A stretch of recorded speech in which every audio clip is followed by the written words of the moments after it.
Hmm? Oh. Yeah, it was really hot in here this morning. I think that when it gets below a certain degree outside, the heat automatically cuts on. So it got really hot in here. You guys need to get the damn part. Hmm? You guys need part. Say again? They need the part. The project thing? The timeline? I haven't looked at it yet.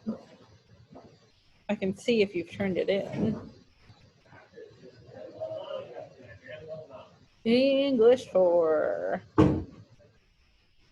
Can't people go in? I mean, can't people come to school can't people come to school? Can't people from Thursday, Friday come to school Monday, Tuesday? People who come to school on Monday and Tuesday, can't they come on Thursday and Friday? Yeah. Is that what you're saying? No, Some people can. Some people can come 4 days a week. Let me check and see if you can. What are the people who come in from Thursday, Friday? Where are they? What about the people who come in from Thursday, Friday? Can they come in Monday and Tuesday? Some of them can. There's like a list of seniors and 6th graders who can come 4 days a week. Why some? I don't really know. I don't know like how they picked who could come, but I mean they don't want everybody to come back all of a sudden because it'd be too many people.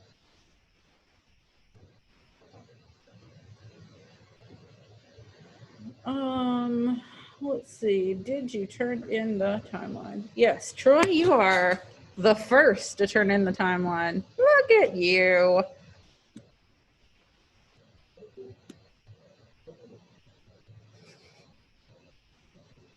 Don't want it open?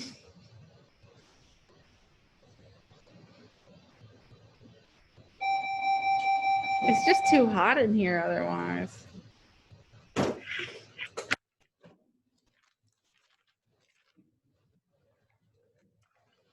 Oh, okay.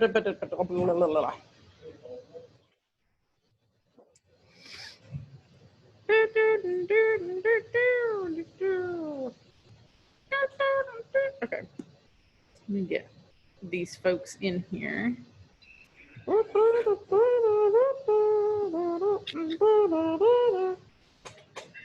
Morning.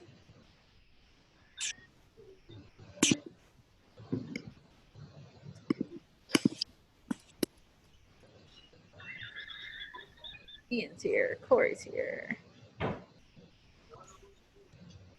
Christian's here. Virtually. No Brendan yet. No Hayward yet. Troy's here. Eli. Are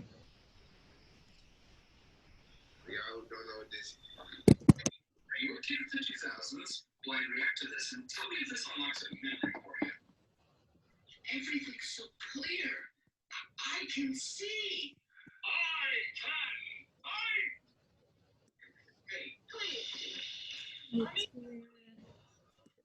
Here. Sterling. Andarius. Hey, Miss Blackmore. I actually need to listen, but I'll wait.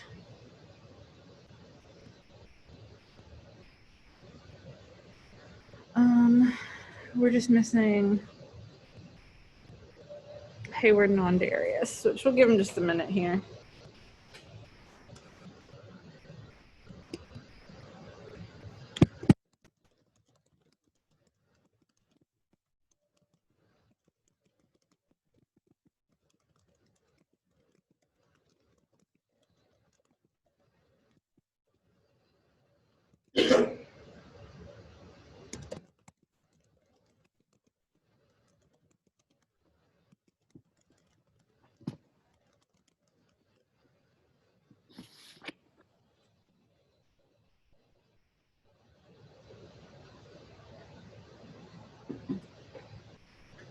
One week till Thanksgiving break. I'm so delighted. I don't know if anybody's actually talked to y'all about it yet, but on Monday, it's an e-learning day, and you are not supposed to, none of us are supposed to hold Zooms on that day. on Monday, next Monday. Yeah. Because what? Yeah, it's like, since it's the first day, it's marked as an e-learning day in the calendar, and so we're just supposed to post stuff for you to do. And I figure probably most of your teachers will do, like, their assignment for the day will be like, catch up on what you're missing, or like finish the project that you're working on. Like, I don't expect anybody would do a whole lot. Wait, so is Monday one day of school? Mm-hmm.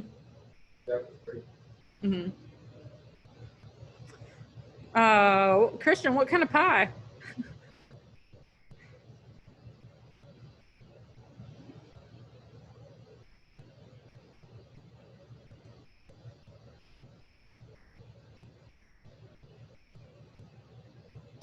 Okay, I'm gonna mark them absent. I'm gonna close my door.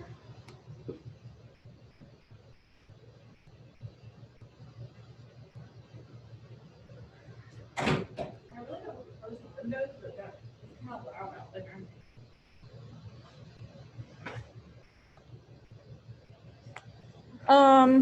Okay, before we start reading today, which we're going to try to get through 2 scenes. The first one is kind of long.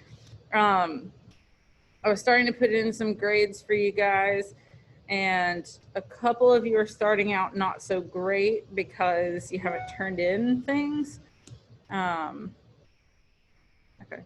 Let me just quickly take a look here. The only things that we have graded for this quarter so far are the first impressions worksheet and the discussion post from last Wednesday. If you haven't turned in either of those, then you have a 0 in this class so far.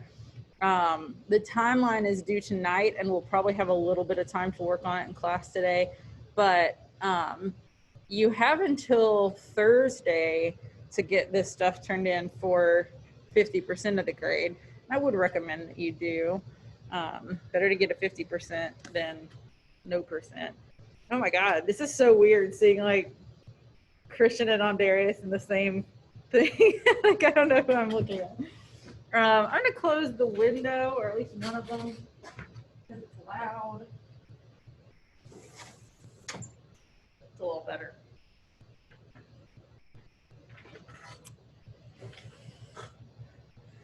Oh my God, it's getting even weirder. All right. So this first scene that we're going to read today has a lot of people in it, or kind of a lot of people. Getting up the reading list here. It has Gertrude, Gentleman, which Nate, I have you reading Gentleman, Horatio, Ophelia, Claudius, Messenger, which Eli, I have you reading Messenger. It's like one line. And Laertes, who is supposed to be Hayward, but he's not here. Does anybody want to take up that role for today, Laertes? Okay, Ian will do it. Perfect. We are going to be on Act 4, Scene 5. And I'll share my screen with you guys in just a second. I'm just getting it up.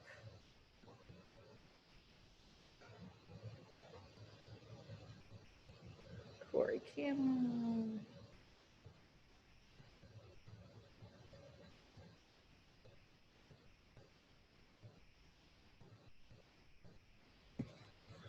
I might actually like come over here so that unless you want to join the call, I was gonna say I'll just come over here so that when you read, it'll be easier to hear.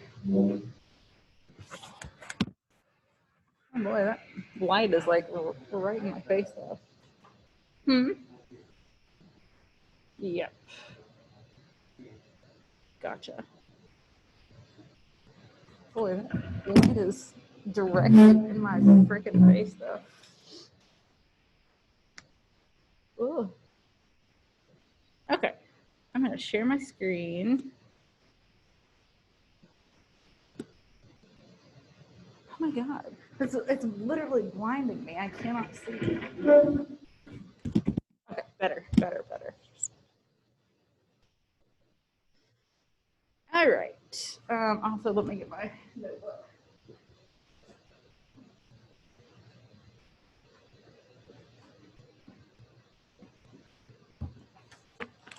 Okay, so we've got Horatio, Gertrude, and Gentleman starting out here. Who am I again? You've got one little role in here that you're reading, which is Messenger. It's probably like 1 or 2 lines. All right, Horatio, Gertrude, and Gentleman. Nate, you're reading Gentleman. Horatio, Chip, Gertrude, Christian. And take it away. I will speak to her.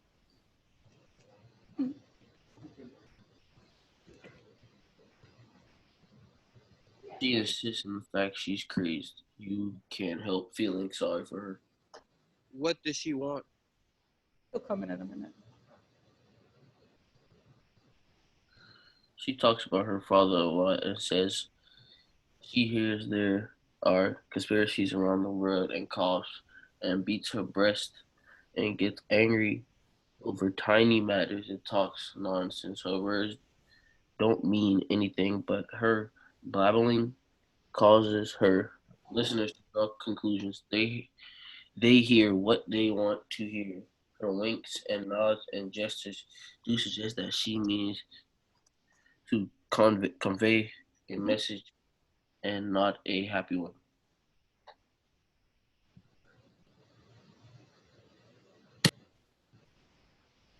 Good idea to speak to her, since she might lead those with evil intentions to dangerous conclusions. Throw her in.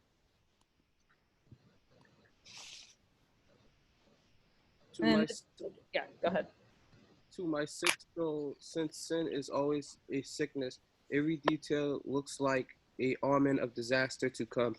Guilt makes so full of stupid suspicions that you give yourself away because you're trying so hard not to. And then comes my favorite entrance. Ophelia enters insane. Like, let's just set up what she's supposed to be like. This scene is kind of weird also. You'll see what I mean. Ah! Where is the beautiful Queen of Denmark? What are you doing, Ophelia? I'm not going to sing it, guys. I don't know the tune. How can you tell the difference between your true lover and some other? Your true one wears a pilgrim's hat and a pilgrim's sandals and staff. Oh heavens, what does that song mean, my dear? I'm sorry, did you say something? Please just listen. He is dead and gone, lady. He is dead and gone. At his head is a patch of green grass, and at his feet there is a tombstone. Oh, No, Ophelia. just listen, please. His death shroud was as white as snow. I don't know. My lord, look at this poor girl. All right, okay. Covered with sweet flowers, which did not fall to the ground in true love showers. Oh, good. I get to talk to myself. How are you doing, my pretty lady? I'm quite well, and may God give you what you deserve. They say the baker's daughter was turned into an owl for refusing Jesus's bread. My Lord, we know what we are now, but not what we may become. May God be at your table. She's talking about her dead father. Oh, let's not talk about that, but when they ask you what it means, just say, tomorrow is St. Valentine's Day, and early in the morning, I'm a girl below your window, waiting to be your Valentine. Then he got up and put on his clothes and opened the door to his room. He let in the girl, and when she left, she wasn't a virgin anymore. Pretty Ophelia. Hang on, I'll end it soon, I promise. I feel crazy reading these 2 parts and singing one. By the name of Jesus and Saint Charity, my goodness, what a shame it is. Young men will do it if they get a chance. By God, they're very bad. She said, before you got me into bed, you promised to marry me. He answers, I would have married you, I swear, if you hadn't gone to bed with me. How long has she been like this, right? I hope everything will turn out fine. We must be patient, but I can't help crying when I think of him being laid in the cold ground. My brother will hear about this, and so I thank you for your good advice. Come, driver. Good night, ladies. Good night, sweet ladies. Good night. Good night. Follow her. Keep an eye on her, please. Oh, her grief has poisoned her mind. Her father died, and now look at her. Oh, Gertrude. Gertrude, when bad things happen, they don't come one at a time like enemy spies, but all at once like an army. First her father was killed, then your son was taken away because of his own violent actions. The people are confused and spreading nasty rumors about Polonius's death, and I was a fool to bury him in a hurry without a proper state funeral. Poor Ophelia's been robbed of her sanity, without which we're just pictures or animals. Last but not least, her brother has secretly returned from France and is surrounded by gossip mongers who fill his ears with wicked stories about his father's death. Deprived of proper evidence, he'll naturally attribute the murder to me. Oh, dear Gertrude, I feel as though I'm being murdered many times over. Yeah, you got a lot going on, buddy. A noise off stage.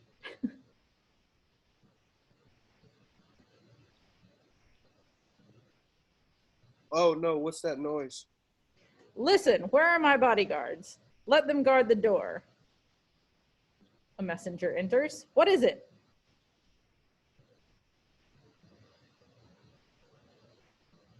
You must save yourself, my lord. The young Laertes, like the ocean when it floods the shore and devours the lowlands, is leading a rebellion against your government. The crowd calls him lord and shouts, we want Laertes to be king. It's as if they were starting the world from scratch right now, throwing out the traditions and ancient customs that are their caps in the air and yell, Laertes will be king, Laertes king.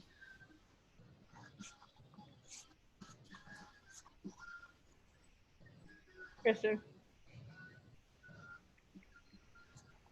They sound so cheerful as they hunt down the wrong prey. Oh, you're on the wrong track, you disloyal Danish dog. The doors have been smashed open. Laertes coming in. Here we go, Laertes. So was that my only line? Yeah, I think so. Oh, wow. Laertes. No, let us in. All right, we will, we will.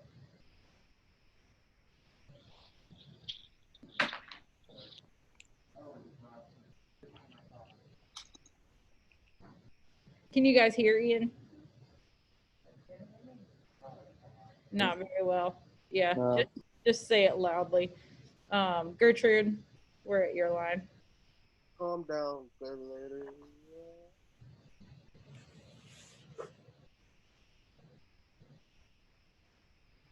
Yeah, yeah.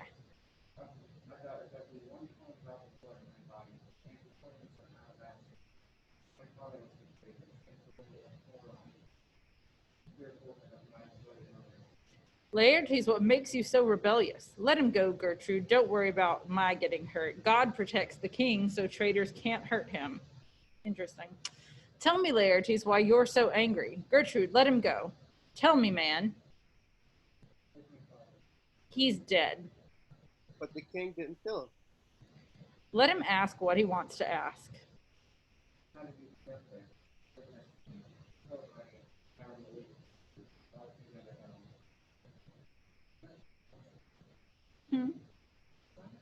Conscience.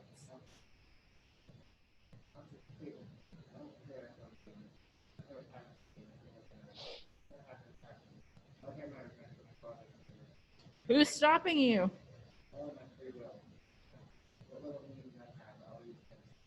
My dear Laertes, in your eagerness to know the truth about your father's death, are you determined to hurt your father's friends and enemies alike? Do you want to know who they are then?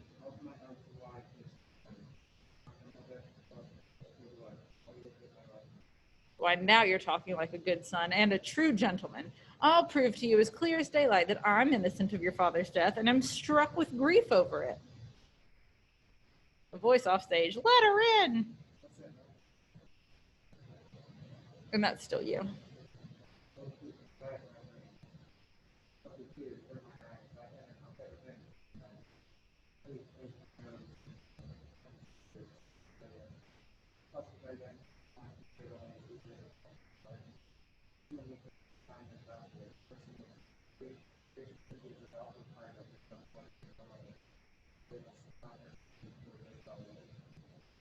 Lord, here we go.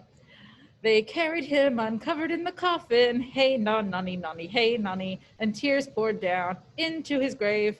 Goodbye, honey.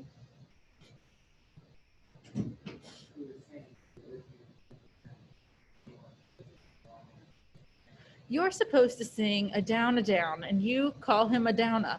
Oh, how it works, how it turns around like a wheel, like the worker who stole his boss's daughter. Look at my flowers. There's rosemary, that's for remembering. Please remember love. And there are pansies, there for thoughts.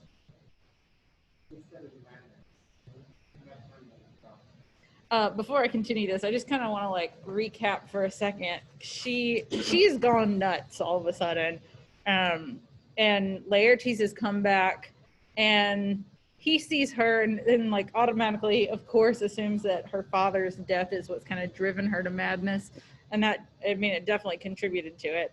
And he wants to take vengeance on whoever has killed his father. At first, he thinks maybe Claudius had something to do with it. But Claudius is obviously like, no, I'm really sad that your dad has been killed.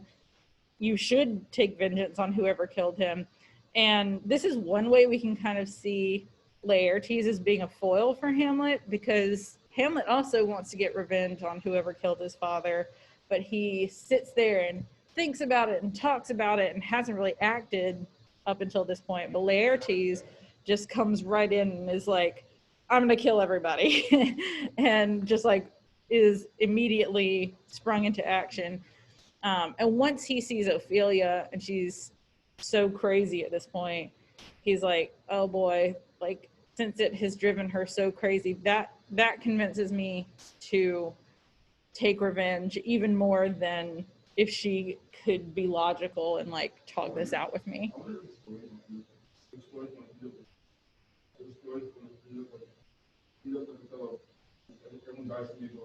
I mean, it is a Shakespearean tragedy. We're not going to get out of it unscathed.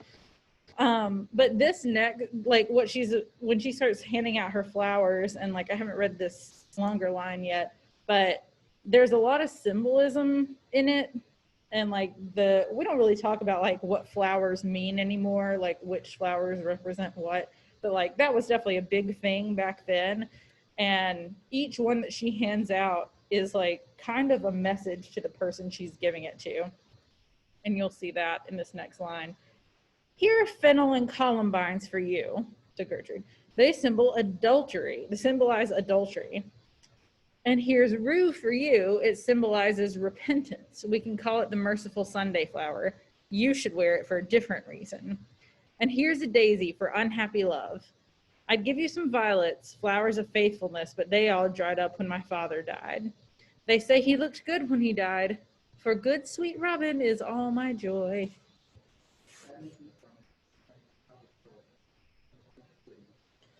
Lord, she's singing a lot. And won't he come again? And won't he come again? No, he's dead. Go to your deathbed, he'll never come again. His beard was white as snow. His hair was all white too. He's gone, and we moan as we're cast away. God, have mercy on his soul, and on the souls of all good Christians, I hope. Goodbye, God be with you. She leaves, thank God. Laertes, I have a right to share your grief. Go choose your wisest friends and have them listen to both of us and decide which of us is right. If directly or indirectly they find me implicated in your father's murder, I'll give up my kingdom, my crown, my life, and everything I call my own to you as restitution. But if they find me innocent, then be patient, and I'll work to satisfy to the fullest extent your deepest need for revenge. I think that's fair.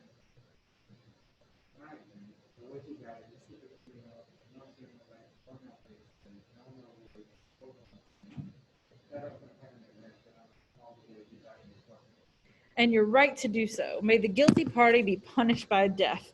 Please come with me. And like, to be fair, huh? Yeah, and like, to be fair, he didn't have anything to do with Polonius being killed. He's innocent of that.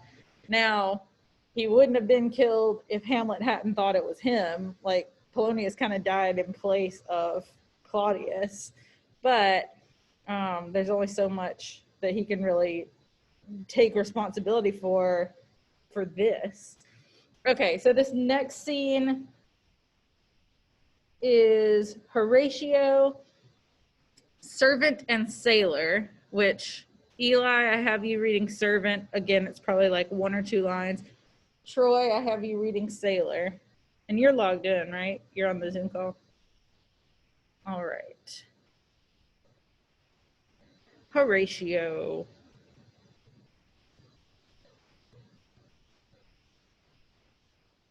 Chip. You're Horatio, right? Who are the people who want to speak with me?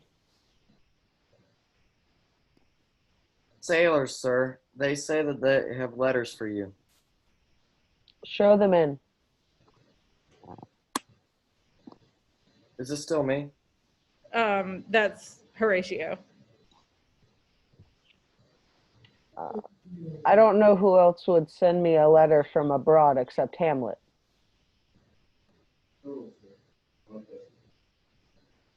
May he bless you too.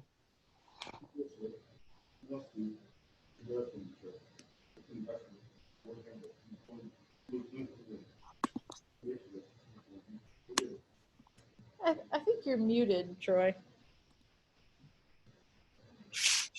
You can unmute. All right. He did read that whole part, though. Horatio, when you've read this letter, find a way to let these guys see the king. They have letters for him. Before we were at sea for even 2 days, a pirate ship equipped for battle pursued us. We were too slow to escape, so we were forced to stand and fight. In the battle that followed, I ended up on the pirate ship. Just then they left our ship behind, so I became the only prisoner on board. They treated me quite mercifully for thieves, but they knew what they were doing. They want me to do a favor for them.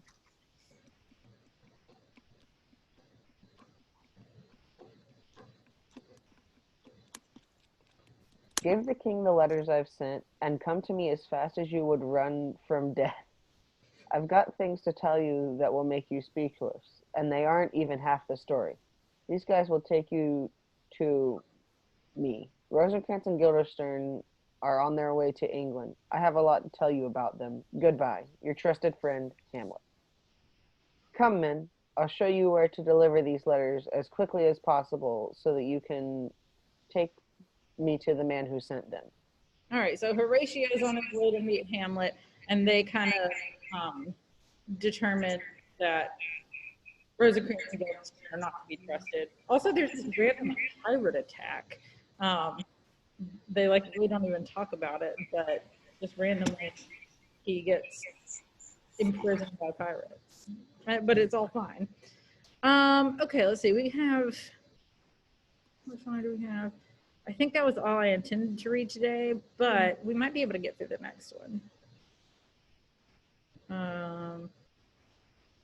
Come on. My lesson plan is not working. What's going on? Am I having a Google issue? I don't understand. All right, I don't know why that's not working. Let me just double check. I think that scene 7 is pretty long. 8 pages. We have like 25 minutes. We can read this. We can get through it. Okay, so we have Claudius and Laertes, and then we'll have Messenger again, which is Eli. And then Gertrude is also in this scene. Now you've got to acknowledge my innocence and believe I'm your friend, since you heard and understood that the man who killed your father was trying to kill me.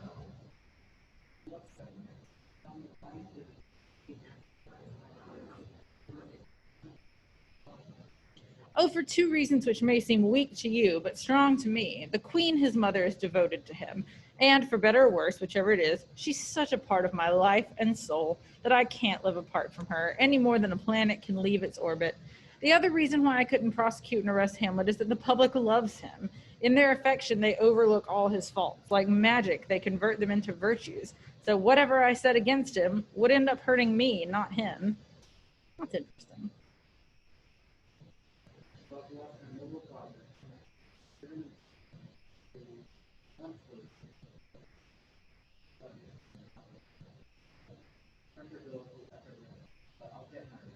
Don't you worry about that. You must not think that I'm so lazy and dull that I can be severely threatened and think it's just a game.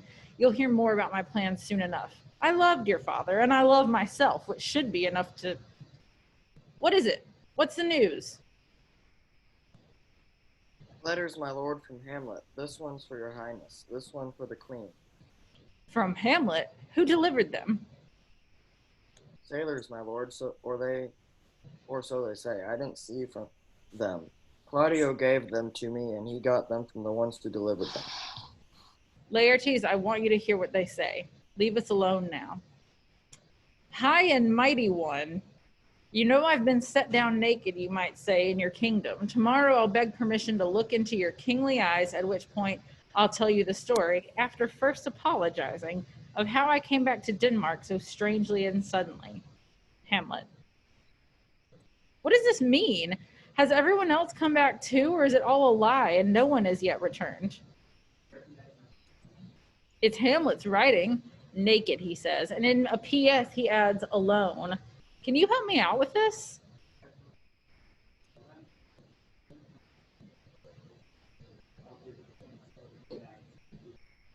If that's how you feel, Laertes, and why shouldn't you? Will you let me guide and direct you? No, just towards your own peace of mind. If he's come back to Denmark without plans to continue on his trip, then I'll trick him into an undertaking, which I'm working out now, that's sure to kill him. When he dies, no one will be blamed. Even his mother will call it an accident.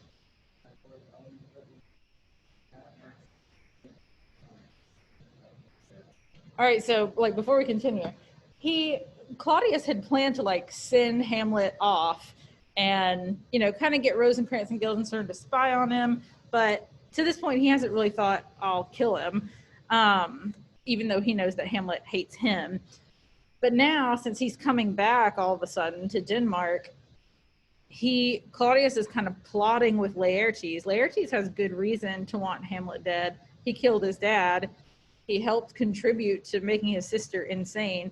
Laertes has cause for vengeance, but Claudius is kind of putting himself in there and is like, oh no, I want to get revenge too, but I can't harm Hamlet because his mother loves him and I love his mother.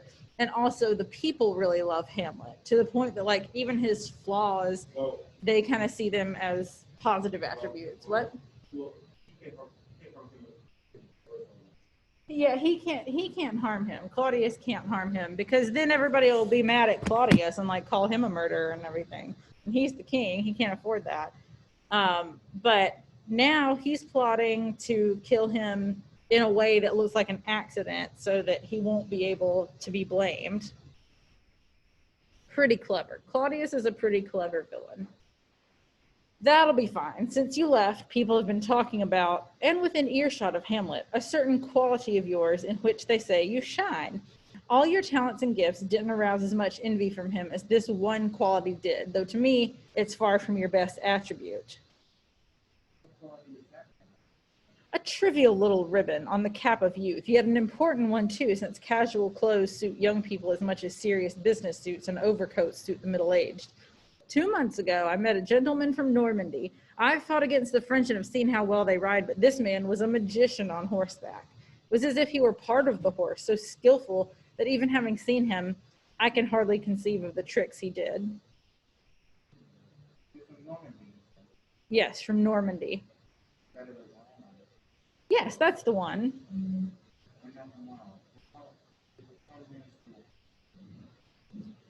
He mentioned you to me, giving you such high marks in fencing that he exclaimed it would be a miracle if someone could match you. French fencers wouldn't be good enough for you, he said, since they don't have the right moves or skills.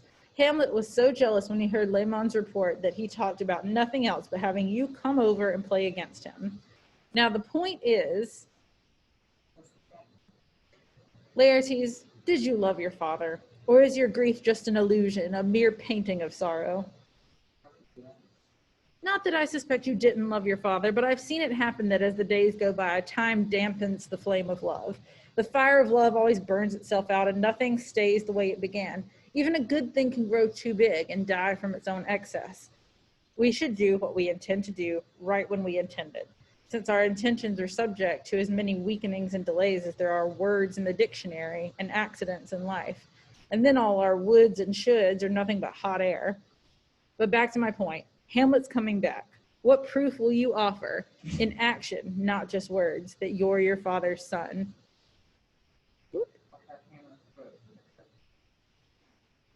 It's true, no place, not even a church, should offer refuge to that murderer. Revenge should have no limits. But Laertes, will you do this? Stay in your room. When Hamlet comes home, he'll learn you're here.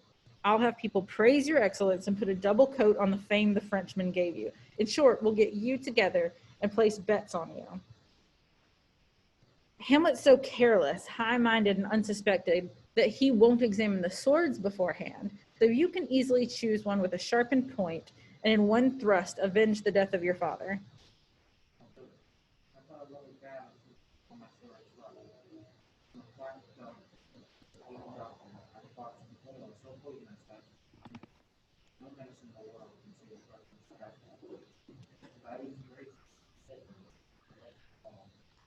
Let's think about this and consider what time and what method will be most appropriate. If our plan were to fail and people found out about it, it would be better never to have tried it. We should have a backup ready in case the first plan doesn't work. Let me think. We'll place bets on you and Hamlet. That's it. When the two of you have gotten all sweaty and hot, keep him jumping around a lot for that purpose. Hamlet will ask for something to drink. I'll have a cup ready for him. If by chance he escapes your poisoned sword tip, the drink will kill him. But wait, what's that sound? Gertrude enters.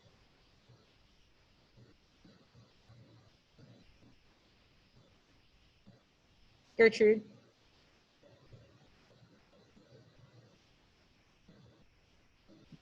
The bad news just keeps on coming one disaster after another. Your sister drowned. Uh-oh. I know.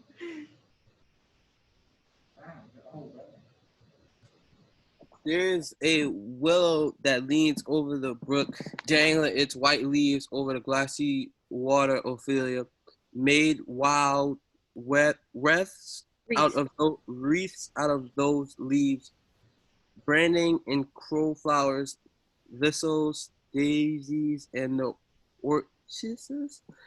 I don't know.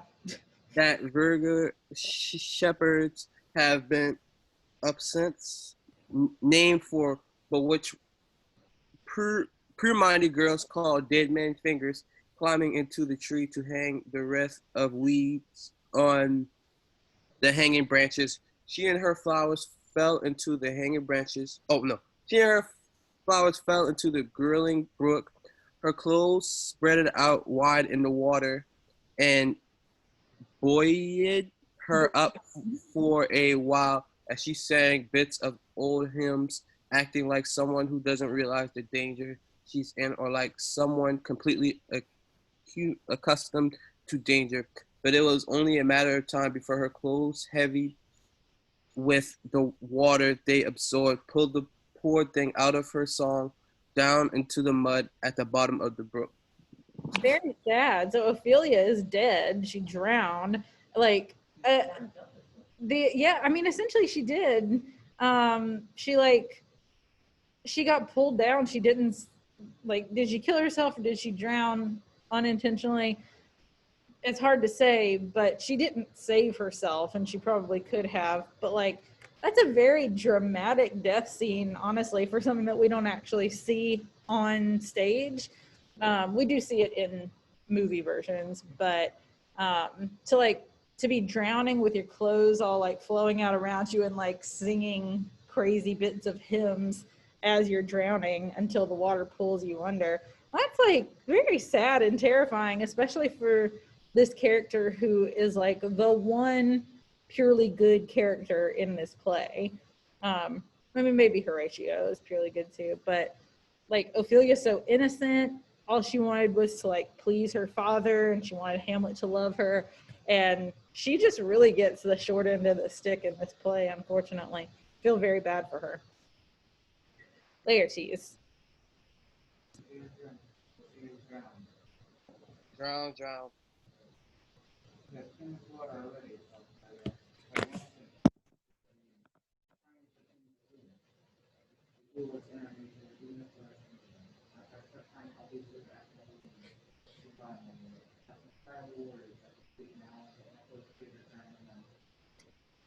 Let's follow him, Gertrude. I worked so hard to calm him down, and now I'm worried he's getting all excited again. Let's follow him. That's not a lot of sympathy from Claudius. I just got him calmed down, and now he's all upset about his sister dying. And I also think it's interesting the way that Laertes, his reaction is sort of like, I'm really going to try not to cry about this. And like, I don't want to act like a woman about it. And like, Laertes, calm down. Like, your sister and sister and father are both dead. Like, you can take a minute to have some feelings about that. He's like, no, we got to go. We got to avenge. We got to fight. We got to act, which is just classic Laertes, honestly. So that's the end of Act 4. I think that's the longest and most eventful act. Maybe not most eventful, but like we're starting to see some stuff that's really like culminating towards an end here. People are dying. They're making plans to kill each other. So like the plan for Claudius and Laertes is like, Laertes is this great fencer, so he's going to challenge Hamlet to a duel, but he's going to poison the end of his sword so he can get Hamlet with it. And just as a backup, in case that doesn't work, they're going to get him like jumping around all hot and sweaty so that he needs a drink. And when he asks for one, he's going to get a poison drink. So they've really like tried to cover all their bases on how to kill Hamlet. We will finish reading the play this week. Today's Monday, yes. We'll finish reading the play this week. The last act, Act 5, only has 2 scenes, but they're each pretty long. A lot happens in them. So we still got a good bit of reading to do, but we will finish it before the end of the week. We've got 10 minutes left in class, and I just want to give you guys that time to work on your timeline for Acts 1 through 3. If you get finished with it, for the record, tomorrow I'll give out a new assignment, which is to do the same thing with Acts 4 and 5. So you can go ahead and get started on that if you want, if you have finished it. As of right now, Troy's the only person who's turned in the Acts 1 through 3 timeline, and that's due at the end of today, like 11:59 tonight. So you want to go ahead and finish that. Any questions before I let you virtual people go? Other than, Christian, what kind of pie do you want? Where Hayward at? What kind? I said, where Hayward at? Oh, I just saw that it said, I want a pie. You said that you want a pie. Oh, I said, where Hayward at? Oh, I don't know. He's not here. Oh. I don't know. Hayward and Brendan, I don't know where they are. Skipping, sleeping. All right. Anything for the good of the group before I let you guys go? All right. I'll see y'all tomorrow.